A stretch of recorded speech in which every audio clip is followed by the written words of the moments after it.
Hi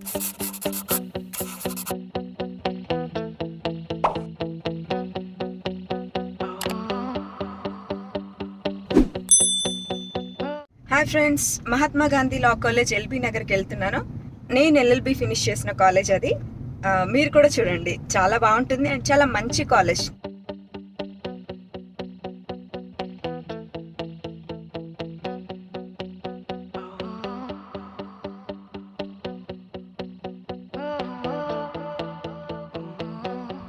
మా college advantage ఏంటి అంటే కోర్టు పక్కనే కాలేజ్.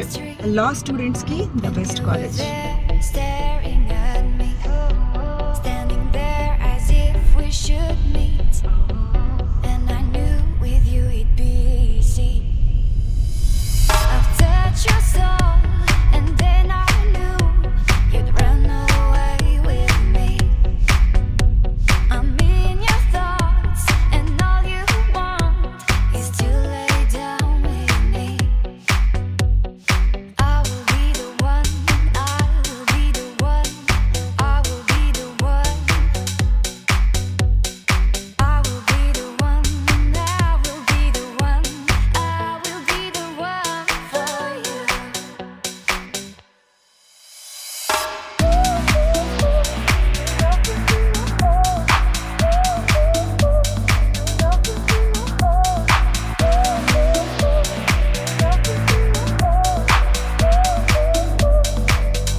మంచి లా పట్టా పొందాలి అనుకుంటే హైదరాబాద్లో the best college Mahatma Gandhi law college correspondent founder అయినటువంటి గోవర్ధన్ రెడ్డి గారు మా కాలేజ్ ప్రిన్సిపల్. అండ్ ఈ కాలేజ్ని చాలా చక్కగా మేము ఎక్కువ ఎంత అల్లరి చేసినా మమ్మల్ని చాలా బుద్ధి చక్కగా నడిపించినటువంటి ఈ కాలేజ్ ప్రిన్సిపల్ మా గోవర్ధన్ రెడ్డి సార్కి రైట్ హ్యాండ్ లాంటి పర్సన్ డాక్టర్ శ్రీనివాస్ గారు. నమస్తే సార్.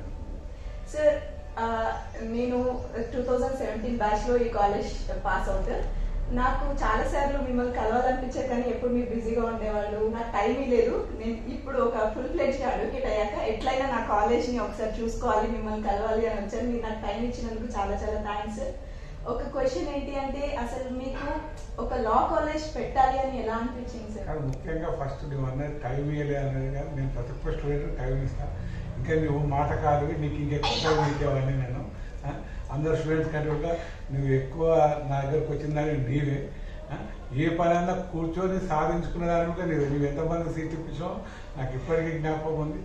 అయిపోయినాక కూడా ఒక లాస్ట్ మూమెంట్ ఒక అబ్బాయికి ఇప్పించాం, వాడి జీవితంలో నిన్ను మరవదు. మనకు నాకు తెలిసే ఎందుకంటే ఆ సీట్ ఇచ్చింది ఓన్లీ కేవలం నీ ముఖం చూసే చాలా ఇబ్బంది పడించా. ప్రతి ఒక్క స్టూడెంట్కు నేను టైం ఇస్తాను. ఏ కాలేజీలో ఒక సెక్రటరీ కరెస్పాండెంట్ ఒక ఎంట్రన్స్లో 24 hours కాకుండా కాలేజ్ అవర్స్తో మొత్తం కూర్చొని ఉండే సెక్రటరీ కరెస్పాండెంట్ నేనే అని గర్వంగా చెప్తాను. నా తర్వాత 24 hours కాలేజా ఉండే వ్యక్తి మా ప్రిన్సిపల్ అని నేను మీకు సగర్వంగా చెప్తా. ఇంకోటి నీవు కాలేజ్ ఎట్లా పెట్టామన్నది మనకు దేవుడు ఒకటి రాత రాస్తాడు. ఆ రాత రాసిన దాన్ని ప్రపంచంలో ఎవరు మారలేదు. Youth Congress all India general secretary ఉన్న టైంలో ఒక దండి నరసింహ అంటారు ఇటు పాండ్య మహావిద్యాలయం పెద్ద లా కాలేజ్ ఉండేది. అప్పుడు హైదరాబాద్లో రెండే రెండు ప్రైవేట్, ఒకటి పాండ్య మహావిద్యాలయం, రెండు ఇంకోటి పడాల రామరెడ్డి అని. ఆ టైంలో నేను youth Congress all India youth Congress general secretary, కేంద్ర మంత్రి శివశంకర్ గారు ఇప్పుడు న్యాయమంత్రి లాక్కున్నారు, నాకు చాలా గాడ్ ఫాదర్ లాక్కున్నారు. నేను ఇట్లా పోయినప్పుడు అక్కడ నేను అబ్బాయి ఏంటంటే ఏం సార్ ఇలా బంద్ ఉంది, మీరు కాలేజ్ బంద్ పెట్టినా అంటే మధ్య కానీ ఒక్కనే కూర్చున్నాను. ఏం సార్ అంటే నువ్వు కాలేజ్ పెడతావు అబ్బాయి అంటే నాకేం తెలుసు సార్ కాలేజ్ నాకైనా లేదు నువ్వు పెట్టాలరా. ఈ శివశంకర్ గారు ఎలా ఉన్నారంటే మనకప్పుడు చాలా యంగ్ ఏజ్ కాబట్టి ఆ ల్యాండ్ ఫోన్ ఉండే సెల్ ఫోన్స్ లేకుండా ఇమ్మీడియట్గా ఫోన్ చేసి సార్ మా సార్ మాట్లాడతారు సార్ అని చెప్పి శివశంకర్ గారికి ఫోన్ కల్పించినాను. మాట్లాడి అబ్బాయి చాలా మంచోడు, కాలేజ్ పెట్టేయాలనుకున్నాడు ఆ కాలేజ్. ఈవెన్ నాటి కార్యకర్తలు ఎవరు ఓటుకోరు.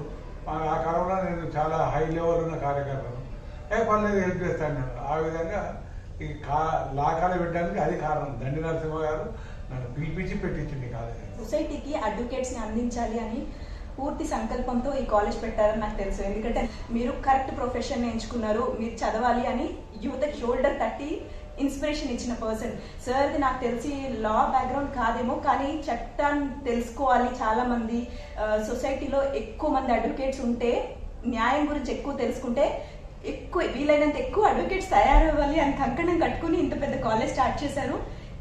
ఇన్ని ఇయర్స్ లో అంటే వెరీ షార్టెస్ట్ టైంలో ది బెస్ట్ కాలేజ్ అనే పేరు రావడానికి ఎలాంటి కృషి సార్ మీ స్టార్ట్? మా కాలేజ్ 1990లో స్టార్ట్ అయింది మేడం. ఇది అప్పుడు జస్ట్ 30 స్టూడెంట్స్, ఈరోజు 3000 స్టూడెంట్స్ ఉన్నారు మన కాలేజ్.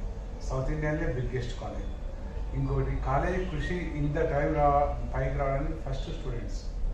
నా స్టూడెంట్స్లో ఉన్న డిసిప్లిన్ నేను ఏ కాలేజీలో కూడా నేను దండపరంగా చెప్తాను. నీకు సిటీలో కానీ ఎక్కడైనా కాలేజ్ తీసుకుంటే ఒక ఫంక్షన్ చేయాలంటే కాలేజీకి ఒక 6 కిలోమీటర్లు 7 కిలోమీటర్లు దూరం ఉన్న ఫంక్షన్ హాల్ తీసుకుంటాను, ఎందుకంటే పిల్లలు కాబట్టి. కానీ మహాత్మా గాంధీ లా కాలేజ్ అది అంతే లేదు. మన కాలేజీలో ఒక ఆడిటోరియం ఉంది, నేను ప్రిన్సిపాల్ దగ్గర ఉండి ఏ ప్రోగ్రామ్ అయినా కాలేజ్ ఆ గట్స్ ఉన్న కాలేజ్ ఒక మహాత్మా. దానికి కారణం ఏంటంటే స్టూడెంట్స్ డిసిప్లిన్. నేను ఫస్ట్ చెప్తాను, మీరు చదివినా చదువుకోకుండా డిసిప్లిన్ ముఖ్యం. డిసిప్లిన్ అంటే జీవితంలో అంత పెట్టాయి. మా ప్రిన్సిపాల్కి అదేవిధంగా టోటల్ కోఆపరేట్ చేస్తాను. ప్రిన్సిపాల్ పిల్లలతో ఇంకోటి నా దగ్గర ఏ స్టూడెంట్ వచ్చినా వానికి ఏదో ఒకటి చేసి పంపిస్తాను. నేను చిన్న ఉన్నప్పుడు నాకు స్కూల్లో ఉన్నప్పుడు ఏం చేస్తానంటే క్లాస్లో పోయినప్పుడు మనకు సార్ ఏడ్చుంటే వాడిని కిరాణా చాక్లెట్ ఇస్తుంది. వాడు ఏడిపోయి ఆ సార్ వాడి కాలేజ్ కాదు. అదేవిధంగా నా దగ్గర ఎక్కువ టేబుల్ ఏదో ఒకటి వస్తాం. ఒక స్టూడెంట్ వచ్చినానుకో వాడు ఎంతో గొప్ప ఫస్ట్ తింటే నీతో మాట్లాడతాను. ఆ దెబ్బతో వాడు ఏం చేస్తాడంటే చాలా హ్యాపీ అయిపోతాడు. ఇండియా టుడే వాళ్ళు సర్వే చేసినారు. సర్వే చేసినప్పుడు ఏం చేస్తారంటే మనకు తెలియకుండా వాళ్ళు స్టూడెంట్స్లో కలిసిపోతారు. కలిసిపోయి మీ కాలేజీ గురించి ఏంది, మేనేజ్మెంట్ గురించి ఏంటంటే మేనేజ్ గురించి స్టూడెంట్స్ స్టాఫ్ గురించి చాలా ఫేవరబుల్. వాళ్ళు చెప్పింది ఒక్కటే, సార్ అన్నీ ఏదన్నా ఈ విధంగా చెప్పిన కాలేజీ ఒక్కటే, మేము అందుకోసం మేము మా దాంట్లో ర్యాంకింగ్ కూడా చేయాలని చెప్పి మాకు ఆల్ ఇండియాలో 8th బెస్ట్ ర్యాంక్ ఇచ్చారు. మన దాంట్లో చాలా మంచి ప్లేస్మెంట్స్ ఉన్నాయి. ఎంత లేదంటే మన ఫిడ్జీ ఉంది, దాని తర్వాత ఐసిఐసిఐ బ్యాంకు, మన కోటక్ మహేంద్ర, సిజిలెక్స్, ఇంకా చాలా ఎన్నో ఉన్నాయి. పిల్లలందరూ మ్యాక్సిమం 5 years పిల్లలకి ఎక్కువ ప్లేస్మెంట్స్ వస్తాయి 3 years కంటే. ఇంకో విషయం చెప్పాలంటే ప్లేస్మెంట్స్ విషయం వచ్చే వరకు మన కాలేజీలో ఆల్ ఇండియా లెవెల్లో స్టూడెంట్స్ ఉన్నారు. స్టూడెంట్స్ ఊర్లో 90% బయట వాళ్ళంతా హాస్టల్స్, 90%లో 90 కాకుండా 80% వాళ్ళకి ప్లేస్మెంట్స్ వస్తున్నాయి. మన స్టూడెంట్స్ మన తెలంగాణ కానీ ఆంధ్ర కానీ ఇక్కడ స్టూడెంట్స్ 20% హాస్టల్, 20 to 30% వాళ్ళకు 10% లోకల్ ఉన్న వాళ్ళకి వస్తుంది. వాళ్ళకి ఏదైనా టైం పాస్ చదువుకోవాలనుకునే వాళ్ళకి వస్తుంది. కానీ సిన్సియర్గా చదువుకున్న వాళ్ళకు ఇలా ఇంజనీరింగ్ కంటే మంచి ప్లేస్మెంట్స్ ఉన్నాయి, మంచి శాలరీస్ ఉన్నాయి. కాబట్టి మన కాలేజీ ఈ విధంగా ఈ స్టేట్లో ఉండడానికి కారణం ఇవన్నీ మనకి. నేను 2015 బ్యాచ్లో జాయిన్ అయిన స్టూడెంట్ని. నేను కూడా ఎప్పుడు ఏ రోజు ఒక ర్యాగింగ్ అను ఏడిపీయడం సీనియర్స్ ఇలాంటిది ఎప్పుడు జరగలేదు. అంటే స్టూడెంట్స్ అంటే ఈ ఏజ్లో కొంతమంది మేము పెద్దవాళ్ళం అయిపోయాం కదా, ఏమైనా నడుస్తుంది, ప్రొఫెసర్స్ని ఎదిరించవచ్చు, ఇలాంటి మెంటాలిటీతో ఉన్న వాళ్ళని ఈ గడప, మా కాలేజ్ గడప దాటి లోపలికి వచ్చాక వాళ్ళు సబ్మిసివ్ అయిపోతారు.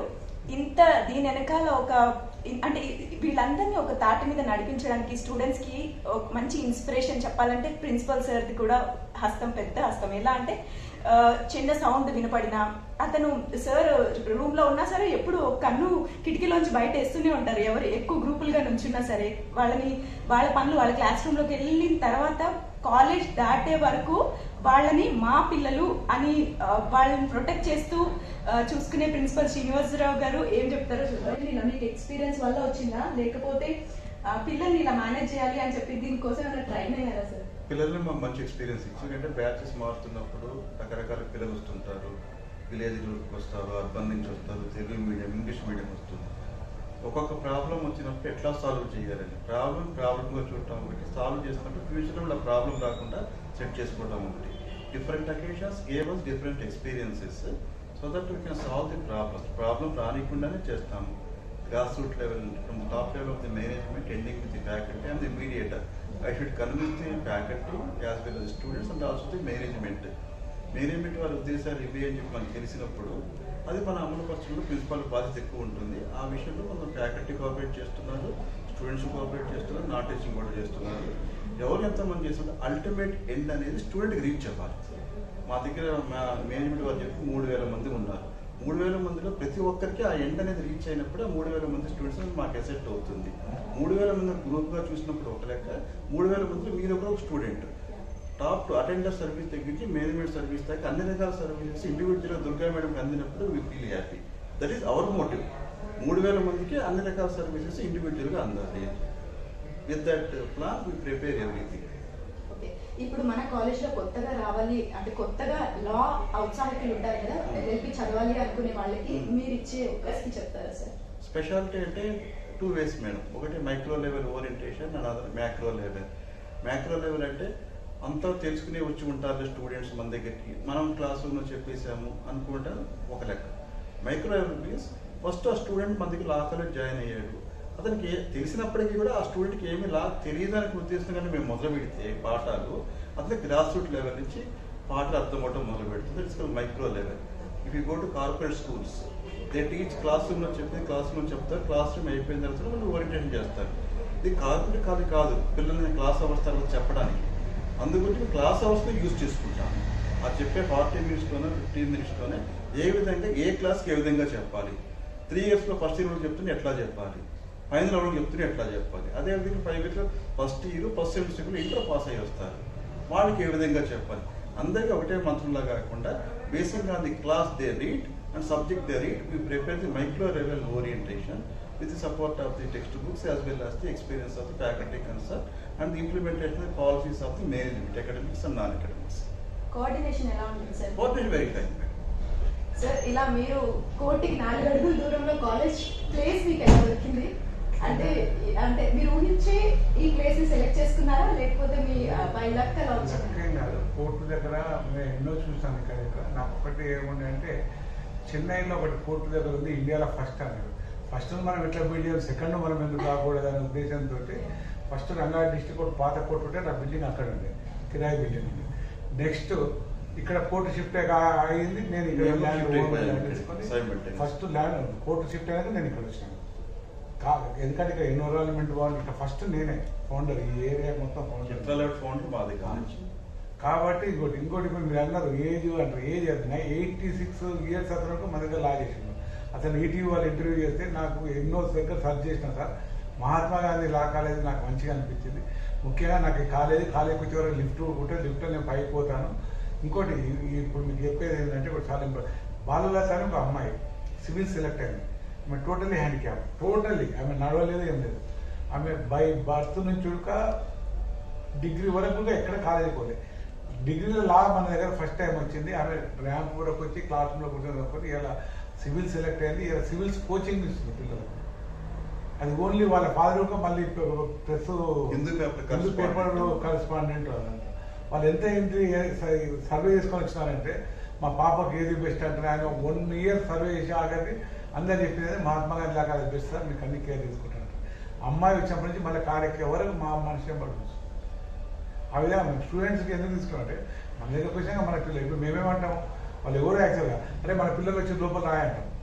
మన పిల్లలంటే ఇంటికాడ ఉన్నాం నా కొడుకు నా బిడ్డ ఈడున్నప్పుడు ఇక్కడ ఉన్నదంతా మీదంతా నా పిల్లలే. ఇప్పుడు మన పిల్లలు వచ్చి లోపల రా అంటాం ఎవరు బయట ఉన్నాను. అదేంటంటే నేను ఒక ఫ్యామిలీ లాగా చూసుకుంటాము. ఏ స్టూడెంట్ ఉంటే నేను ఇంత పెద్ద దాంట్లో నార్మల్ ఒక 90% స్టూడెంట్ బై ఫేస్ గుర్తుపడతాను, 50% స్టూడెంట్ బై నేమ్ గుర్తుపడతాను. నాకు తెలిసిన కాడికి ఇంకెక్కడ ఒక ఏ సెక్రటరీ కరెస్పాండెంట్కు కానీ ప్రిన్సిపాల్ కానీ ఇంతమంది స్టూడెంట్స్ పేర్లు అవి తెలిసి ఉండడం మాత్రం చాలా రేరు. అందుకే నా దగ్గర స్టూడెంట్స్ అయితే కంట్రోల్ ప్రతి ఒక్కరి హిస్టరీ చిట్టా నా దగ్గర ఉంటుంది. ఎవరు ఏం చేయలేరు. అది ఎవరు చేస్తే సార్ నేను ఒక్కటే చేస్తాను, మీరు అల్లరి చేయండి కానీ పిచ్చి పనులు చేయకండి. పిల్లలు వయసు అల్లరి చేసి వయసు అల్లరి చేయాలి. అల్లరి చేయకపోతే అది వేస్ట్ ఆ వయసు. కానీ పిచ్చి పనులు చేయదు. లైట్లు వాళ్ళు కొట్టి అవి వాళ్ళు కొట్టి వాళ్ళు కొట్టి అట్లా నేను టార్గెట్ చేయను. కాలేజీ కొట్లాడుకుంటే కూడా టార్గెట్ చేయను. ఎన్నోసార్లు సస్పెండ్ చేసిన రోజులు ఉండే పెద్ద పెద్ద వాళ్ళు. మా సార్ యాక్చువల్గా ఫౌండర్ ఒక కరెస్పాండెంట్ మాత్రమే కాకుండా ఒక బై బర్త్ మంచి సైకాలజిస్ట్ కూడా. సైకాలజీ చదివిన పర్సన్ కాదు, బై బ్లడ్ లో ఉంది అనుకోవాలి. ఎందుకంటే ఎవరన్నా రౌడీయిజం చేసే పిల్లల్ని కూడా దగ్గర కూర్చోబెట్టి ప్రేమగా వాళ్ళని డైవర్ట్ చేసే ఒక మంచి కెపాసిటీ సార్ దగ్గర ఉంది. నేను అది దగ్గర ఎవిడెన్స్. అది రూడ్ గా బిహేవ్ చేసే పిల్లల్ని కూడా దగ్గర కూర్చోబెట్టి ఏంటి నీ ప్రాబ్లం ఏంటి, నువ్వు ఎందుకు వచ్చావు, నీ పర్పస్ ఏంటి, ఇక్కడ కాలేజ్లో ఎంటర్ అవ్వడానికి చదువుకోవడానికి వచ్చావా, గొడవలు పడడానికి వచ్చావా. అసలు ఓకే గొడవలు పడాలంటే పడు, దానికి ఒక టైం ఉంటుంది. నువ్వు ఏమీ చేయకోకుండా ఈ గొడవలు మాత్రమే పడితే నీ ఫ్యూచర్ పోద్ది అని చాలా చక్కగా పక్కన వినేవాళ్ళకి కూడా అవును కదా అని అలా కన్వర్ట్ అయిపోతారు ఈజీగా ఎంత పెద్ద రౌడీ అయినా. సో నాకు ఎప్పుడు మనస్ఫూర్తిగా అనిపిస్తుంది ఎవరైనా కనుక ఎల్ఎల్బి చదవాలి అన్న ఒక ఇంట్రెస్ట్ వస్తే ఖచ్చితంగా మా కాలేజ్ మా సార్ చాలా బాగా చూసుకుంటారు. అందరూ స్టాఫ్ కూడా వెరీ ఎక్స్పీరియన్స్ స్టాఫ్. ఎలా అంటే టీచర్స్ లాగా ప్రొఫెసర్ లాగా వాళ్ళ బాడీ లాంగ్వేజ్ పెట్టి చెప్పరు, ఒక ఫ్రెండ్ లాగా చెప్తారు. సెక్షన్స్ ఆర్టికల్స్ ఎక్స్ప్లెయిన్ చేసే విధానం కూడా మనకి అది గుర్తుండిపోద్ది. బట్టి పట్టించారు. ఇలా చాలా చక్కగా మనకి సొసైటీలో కరెంట్ ఇప్పుడు జరుగుతున్న సిచ్యువేషన్స్ గురించి ఎక్స్ప్లెయిన్ చేయడంలో మా స్టాఫ్ నెంబర్ 1. నా పిల్లల్ని కూడా ఎల్ఎల్బి చదివించాలనుకుంటున్నాను. మన కాలేజ్లోనే నేను ఎల్ఎల్బి చదివిస్తాను నా పిల్లల్ని. Thank you sir. మన కాలేజీలో ఒక ఫ్యామిలీ ఉంది, 5 members అవుతున్నారు. Only Muslim family. తాత, మనుమడు, తండ్రి, 2 మనుమరాలు, టోటల్ 5 members అవుతున్నారు. ఒకటే ఫ్యామిలీ. తర్వాత నెక్స్ట్ నీవు నీ పిల్లలు. Thank you madam. ఇంకోటి గొప్ప నా సంతోషం ఏంటంటే నా స్టూడెంట్ అప్పుడు స్టార్టింగ్ కొత్త వచ్చినప్పుడు నాతో గిలికాజాలు పెట్టుకుంటుండే. ఇప్పుడు ఇంటర్వ్యూ కోసం వచ్చిందంటే హ్యాపీ. నేను ఈ లెవెల్కి వచ్చిందంటే ప్రతి ఒక్క స్టూడెంట్ ఈ లెవెల్ రావాలని నేను మనసారా కోరుకుంటున్నాను. Thank you sir. Thank you so much. Best of luck. Thank you sir.